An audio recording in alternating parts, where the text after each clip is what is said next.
It has a square inside. Okay. Okay, this video is to show a prototype of the Silkrip Mark III ORR computer. First, just a tour of the pieces.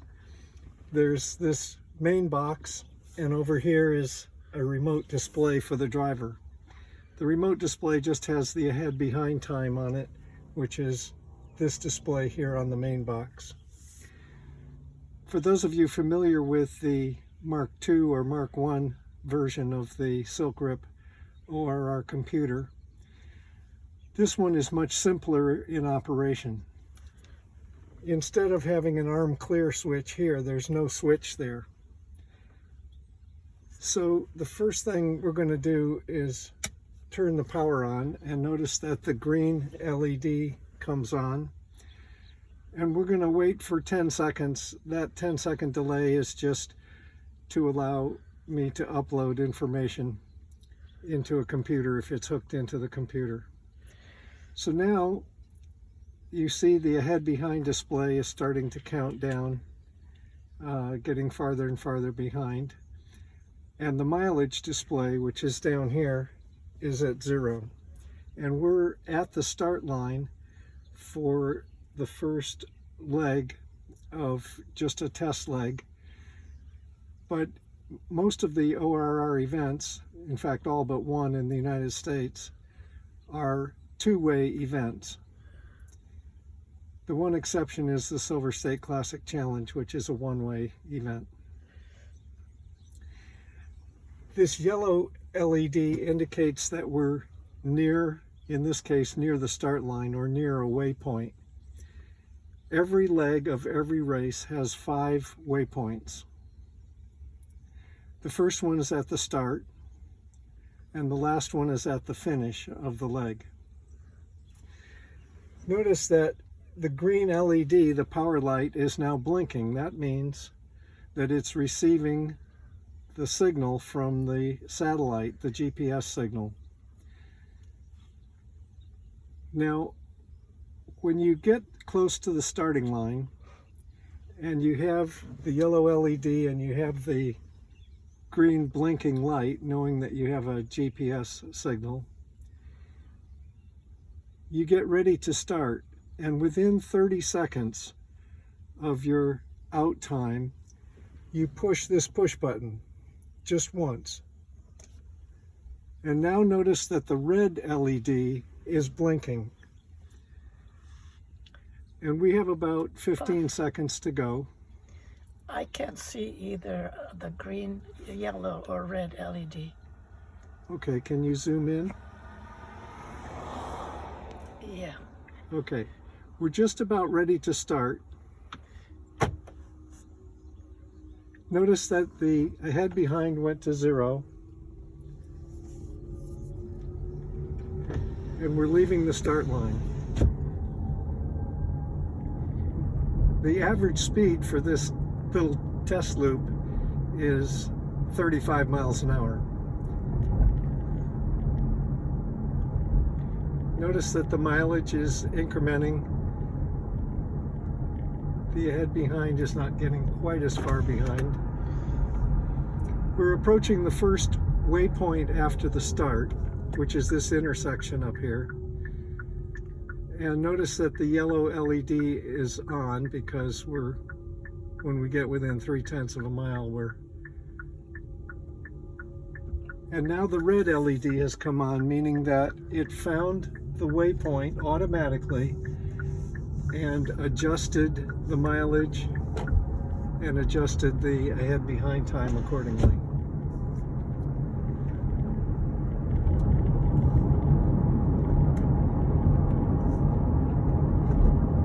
So now we're above our 35 mile an hour speed limit, and we're headed towards the next waypoint, which is a couple of miles away.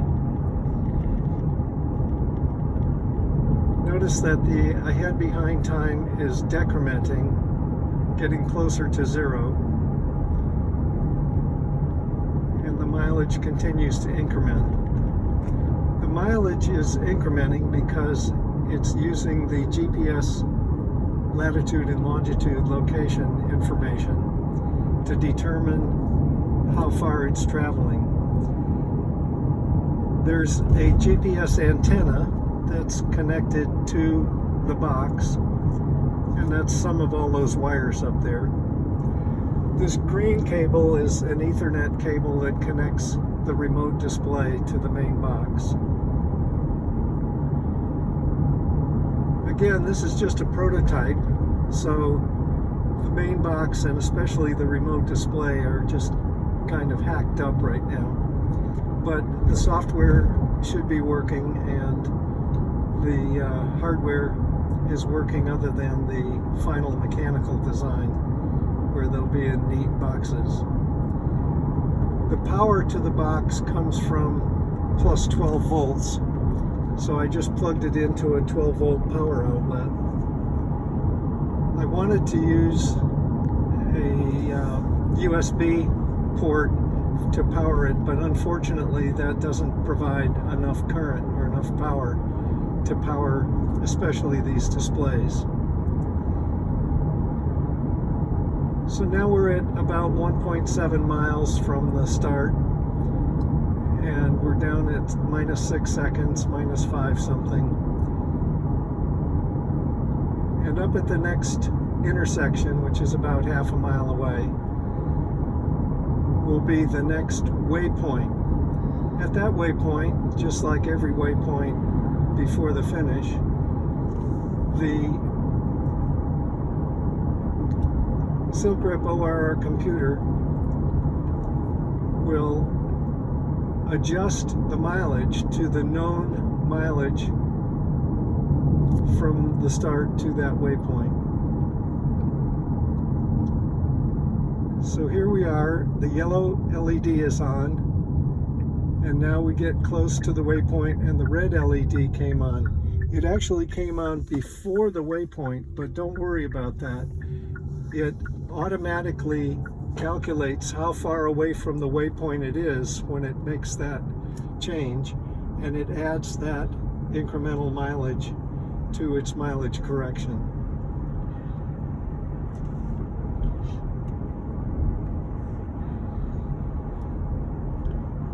I don't have a sun shield on these Yes, I noticed. displays, so it makes it a little hard to see unless we're in the shade. Normally you'd put a sun shield on, or you'd have the box mounted, the main box mounted down lower, so you'd be able to see it. Now we're going to turn left at this intersection, and there's only one more waypoint before the finish. And we want that waypoint fairly close to the finish line, within a couple miles or a mile.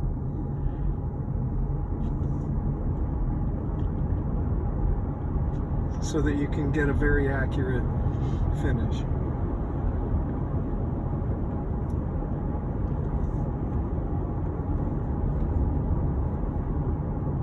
So we're about 6 or 7 seconds behind.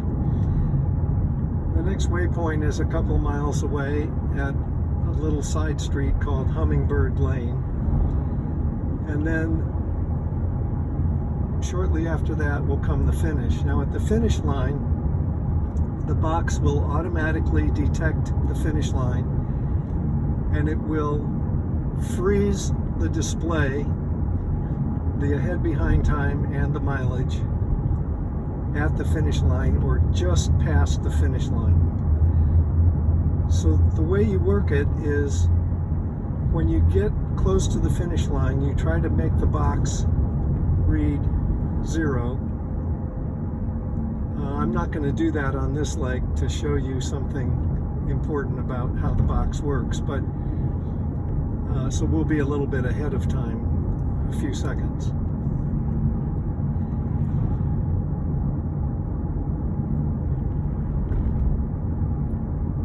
But what you do is you try to proceed through the finish line at exactly your target speed. Now Now you may wonder how the box knows about waypoints and target speeds and things like that. And the answer is that they're all programmed in simple text files on a micro SD card, which is a little memory card that plugs in the side of the box. So you have a different card for different races, and if you have a practice course laid out, then you'll have that practice course as one of them.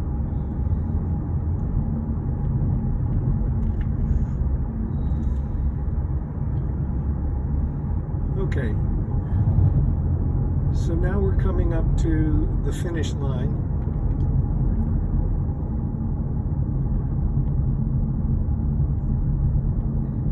And here's the finish line right here. Notice that the ahead behind has frozen at 13.36 seconds.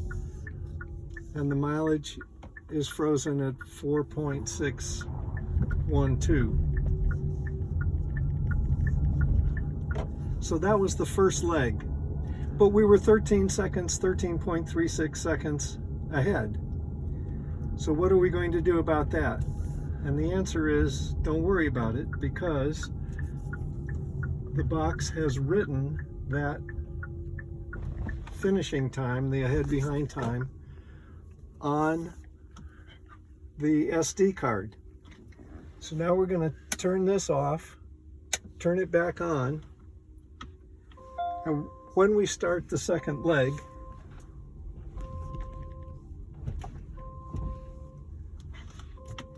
the ahead behind will automatically start out at a positive 13.36 seconds. So it takes into account the error that you had, plus or minus, at the end of the first leg. And you don't have to worry about that. So now we're going to come up to the start line for the second leg.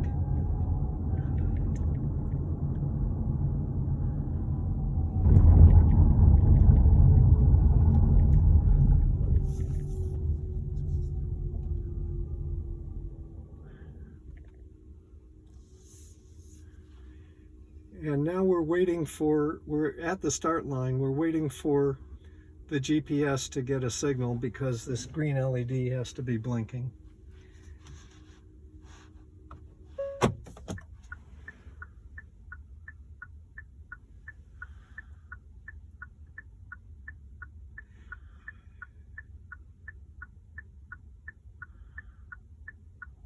And now it's blinking. You can stop the video, there's a problem.